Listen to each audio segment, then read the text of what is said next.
स्वामी जी, खाने के जरिए मानसिक सेहत को भी कैसे अच्छा रखा जा सकता है, ये भी आप समझाएं। इसमें मिलेट्स की भूमिका, फलों की भूमिका क्या है? ये बहुत बड़ा प्रश्न आपने किया है। ज़रा देखो, आप गौर से सुनो। जी।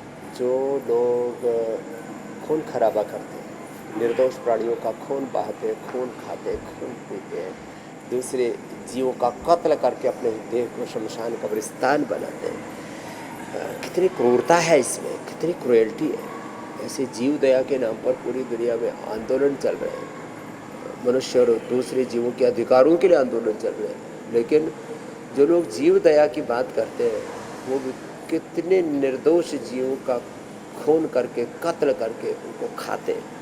तो जो दूसरों का खून बहाएगा तो उसको भी ये सोसाइटियल अटेम्प्ट ये तो आने की संभावना रहेगी। इसलिए जीवो और जीने दो, अहिंसा परमो धर्म है। दूसरी बात जो है, जितना भी मांसाहार आदि है, ये सब नेचर ने हमारे अनुकूल नहीं बनाया। हमारे अनुकूल शाक सब्जियाँ, फल, ड्राई फ्रूट्स, दूध, दही, मेवे, कितनी अच्छी अच्छी चीज़ें हैं। एक चम्मच से लेकर के एक कटोरी दही जरूर खाओ, उससे गट बैक्टीरिया करीब 2 किलो हेल्दी बैक्टीरिया अपने पेट में रहते हैं, अच्छे रहते हैं। जितने भी अंकुरित खाते हैं, जितने भी सलाद खाते हैं, वो सब इसमें मदद करते हैं। खाने का सीक्वेंस भी ऐसा रखें, पहले अनार, पपीता, सेव, बग्गू, गोसा आदि फ्रूट्स खाएं, सलाद खाएं, फिर सब्जियां ज़्यादा खाएं। और जैसे आपने कहा, खाने का मतलब केवल गेहूँ चावल नहीं है। कुछ लोग खाने का मतलब गेहूँ चावल भारत के समुद्र तट के इलाके हैं, और ख़ास करके बिहार, झारखंड, उड़ीसा, असम आदि है, वहाँ खाने का मतलब मछली मान लेते हैं। कुछ लोग खाने का मतलब अलग अलग देशों में, अरब आदि देशों में, वहाँ पर ऊँट को प्रमुख आहार मान लेते हैं, कहीं गाय को, कहीं भैंस को। अफ्रीकन देशों में भैंस, कहीं गाय, कहीं बकरे, मुर्गे, और ये राम राम राम राम। तो ये सब ठीक नहीं। तो देखो, और अनाज में केवल गेहूँ, केवल चावल, इसी से ही मोटापा, डायबिटीज़ और कैंसर जैसे रोग पैदा हो रहे हैं। मिलेट्स, और उसमें कम से कम खाद यूज होते हैं, यूरिया, डीएपी आदि। बाजरा खाओ, 99% उसमें कोई ज़्यादा हानिकारक द्रव्य प्रयोग नहीं होते। बाजरा है, रागी है, मकई है ऐसे, और फिर जवार है, ये कम खाद में या बिना खाद के बहुत अच्छे हो जाते हैं। तो इनका सेवन करें, इससे पोषण भी पूरा मिलेगा, न्यूट्रिशन की कमी भी नहीं होगी। 2 चीज़ों की कमी, एक मेल न्यूट्रिशन, ये विटामिन्स और न्यूट्रिशंस का कुपोषण, एक भावनात्मक इमोशनल कुपोषण। तो ये फिजिकल और इमोशनल डेफिशिएंसी से भी मुक्त रहना, शारीरिक और भावनात्मक जो कुपोषण है ना, ये बहुत तरह के रोगों में हमें धकेलता है। तो अच्छा खाएं, उसका खाने का क्रम, और खाना चबा चबा करके खाएं। खाने से पहले एक घूंट जो है आचमन किया करें, और भगवान का प्रसाद मान के, अन्न को ब्रह्म मान के लिया करें। अंत में सामान्य रूप से थोड़ी छाछ के अंदर लवण भास्कर, हिंगमस्टक आदि डाल करके लें।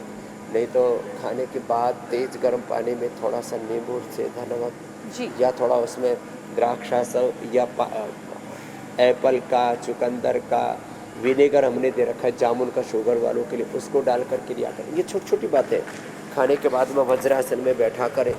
और सुबह शाम जिनको डाइजेशन की बहुत प्रॉब्लम है, थोड़ी पिंडलियाँ दबा लिया करें। कितनी छोटी छोटी बातें, लेकिन खाना चबा चबा करके खाएं, खाना कम खाएं। एक हिस्सा खाने के लिए, एक हिस्सा जो है पानी के लिए, एक हिस्सा खाने के लिए, एक हिस्सा पाने के लिए, एक हिस्सा हवा के लिए। ऐसे पेट को रिलैक्स रखें। पेट के ऊपर, अपने शरीर पर क्यों क्रूरता करते हैं? ये देह देवालय है, शिवालय है। जी भाई स्वामी जी, और ये आटे चावल को लेकर जो आपने मुहिम चलाई थी, वो रंग भी ला रही है। मिलेट कितना ज़रूरी है हमारे लिए और कितना फ़ायदेमंद है, इसके अलावा होल ग्रेन फूड क्यों अच्छे हैं, इसको लेकर प्रधानमंत्री नरेंद्र मोदी की जो मुहिम है वो भी घर घर तक पहुंच रही है, और लोगों की थाली में अब हमें बदलाव देखने को मिल रहा है। आटा चावल कम और मिलेट्स ज़्यादा देखने को मिल रहे हैं। लेकिन स्वामी जी, एक जंग और लड़नी है, वो ये जंक फूड के खिलाफ है।